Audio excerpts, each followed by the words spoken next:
Hadirin jamaah salat Jumat rahimakumullah yang berbahagia. Di awal muqaddimah kami sampaikan satu surah dalam Al-Quran, surah At-Taubah. Yang kami baca tadi adalah surah At-Taubah ayat 36. Apa kata Allah? A'udzubillahi minasyaitonirrajim. Bismillahirrahmanirrahim. Inna iddatasy syuhur innallahi isna asyara syahran fi kitabillahi yauma khalaqas samawati wal ardh. Sesungguhnya bilangan bulan pada sisi Allah di saat Allah menciptakan langit dan bumi ada 12 bulan. Dan di antara 12 bulan itu minha arba'atun hurum, ada 4 bulan yang mulia. Bukan berarti di bulan yang lain tidak mulia, semuanya mulia, tapi khusus di dalam surah ini 4 disebutkan ada 4 bulan yang mulia. Apa 4 bulan yang mulia itu? Disebutkan dalam hadis Bukhari Muslim. Rasulullah Muhammad sallallahu alaihi wasallam bersabda, "Minha arba'atun hurum," dan di antara 4 bulan yang mulia itu salah satu mutawaliyatun, 3 bulan berurutan. Pertama wal Muharram wal Zulqaidah wa Zulhijjah. Pertama bulan Muharram, Zulqaidah dan Zulhijjah. Wa Rajab mudhar allazi baina Jumada wa Sya'ban. Sementara bulan Rajab itu diapit antara bulan Jumadil Akhir dan bulan Sya'ban.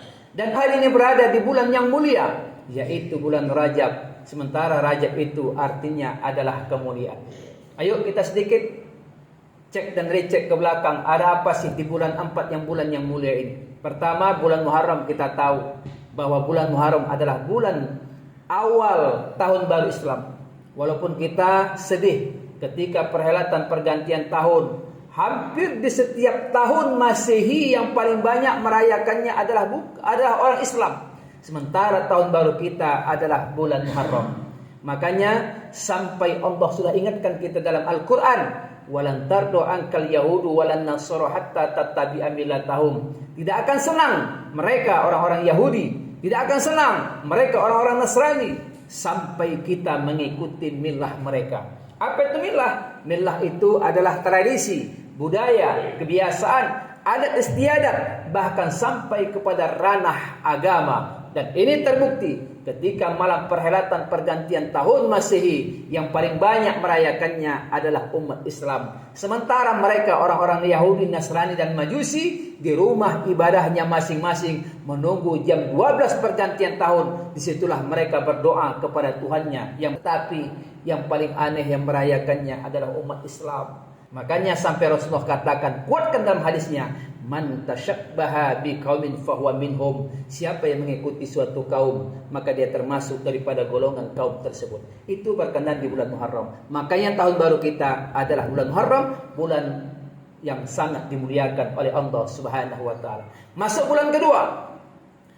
Yang dimuliakan itu adalah bulan Zulqaidah. Ada apa bulan Zulqaidah? Zulqaidah itu ada satu kisah bagaimana Nabi Yunus alaihissalam ketika dia ditolong oleh Allah Subhanahu wa taala keluar dari perut ikan zunnun atau ikan paus, dan amalan dan doa yang dibaca oleh Nabi Yunus alaihissalam itu menjadi amalan kita. Siapa yang membaca ini, maka apapun permasalahan kita, ekonomi kita, keluarga kita, apapun bentuknya, maka Allah akan berikan jalan keluar kalau mau mengamalkan doa ini. Doa itu sudah familiar, hafal kita semua yang hadir hari ini. Apa doa Nabi Yunus dimakan oleh ikan paus pada dimakan ikan paus?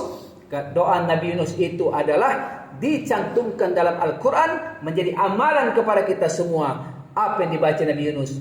La ilaha illa anta subhanaka inni kuntu minaz zalimin. Tiada Tuhan selain engkau, maha suci engkau, sesungguhnya aku lagi terzolimi, aku lagi teraniaya, aku mohon bantuanmu ya Allah. Itulah yang diucapkan oleh Nabi Yunus alaihissalam ketika di dalam perut ikan paus.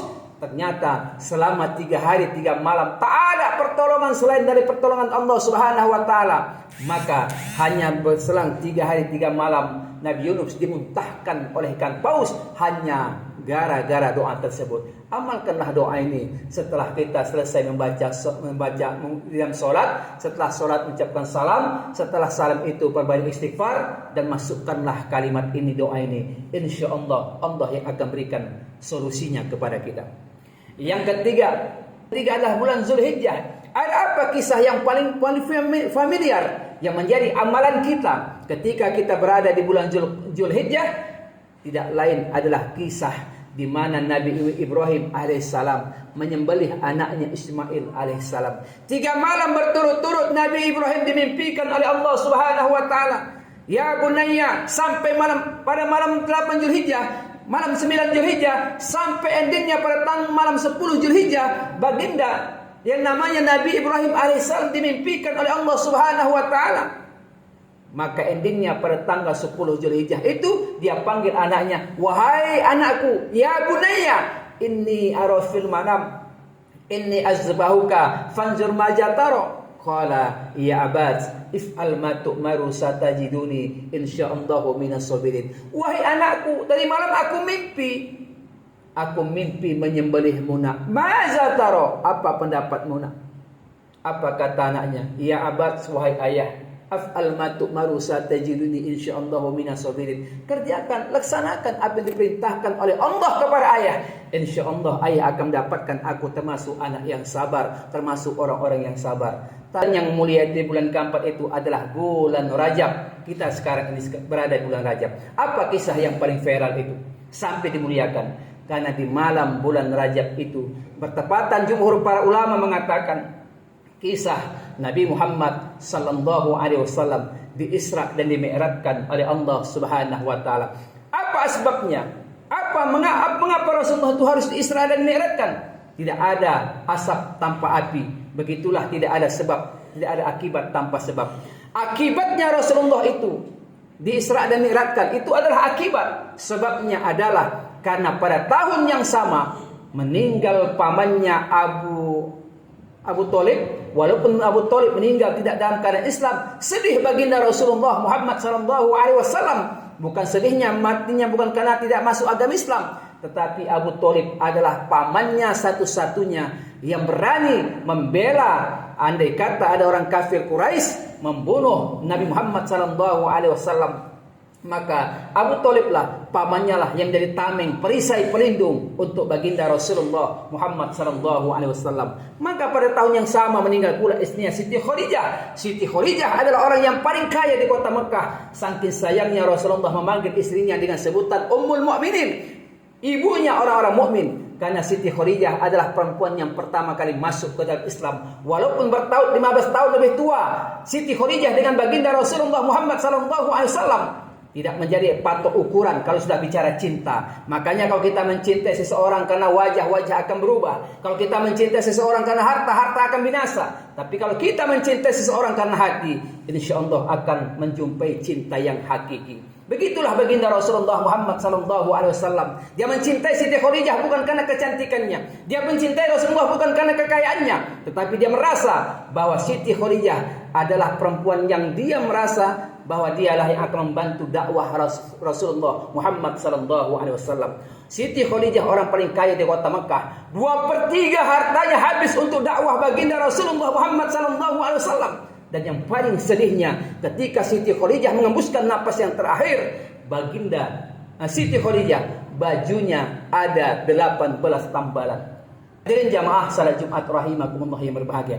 Apa endingnya? Di bulan Rajab ini endingnya pada tahun yang sedih itu disebut dengan hari Amul Husni, hari yang begitu berduka cita, hari yang begitu sedih. Makanya Rasulullah ingin Allah itu menghadiahkan sesuatu kepada Rasulullah. Apa itu? Adalah solat. Ternyata solat itu hakikatnya adalah dialog kita kepada Allah Subhanahu wa taala. Apa makna solat itu? Solat itu berdiri seperti alif, rukuk seperti ha kecil, ketika dia sujud seperti mim, ketika dia duduk seperti dal. Ketika kita gabungkan kalimat-kalimat itu, alif, ha, mim, dal, maka menjadi kalimat Ahmad. Ahmad itu artinya adalah terpujilah. Maka orang yang sudah melaksanakan solat, maka dia pasti akan terpuji. Amalnya baik bukan hanya pada saat solat, tapi juga di luar solat. Kalau ada masih solat juga, tapi maksiat jalan terus, yang dipertanyakan adalah solatnya belum menemukan solat yang sebenarnya. Qad aflahal mu'minuna allazina hum fi salatihim khashi'un. Kata Allah, berbahagialah orang-orang mukmin kalau dia khusyuk dalam solatnya. Maka solat ini apa maknanya? Khutbah singkat kita hari ini, apapun masalah kita, apapun keluh kesah kita, apapun problem kita hari ini, datangi Allah, jangan kau datangi orang lain. Kalau kau bersandar dengan pohon yang rindang, dia pasti akan tumbang. Kalau kau bersandar kepada bangunan yang kokoh, maka bangunan itu juga akan tumbang. Tapi kalau kau bersandar kepada Allah, minta kepada Allah, apapun yang berikan Allah sampai saat ini, itulah yang terbaik yang Allah berikan kepada kita. Husnuzon sajalah kepada Allah. Karena kalau prasangka kita baik, maka baiklah akan nilainya kepada kita. Kalau prasangka kita buruk kepada Allah, maka buruklah yang akan kita dapat. Maka intinya, sholat jangan ditinggalkan. Dan khutbah singkat kita dan manfaat di bulan Rajab ini, 4 bulan yang mulia ini, menjadi ikhtibar, menjadi barometer untuk meningkatkan amal ibadah kita kepada Allah Subhanahu wa taala, yang akhirnya melalui khutbah singkat ini semoga ada manfaatnya. Barakallah.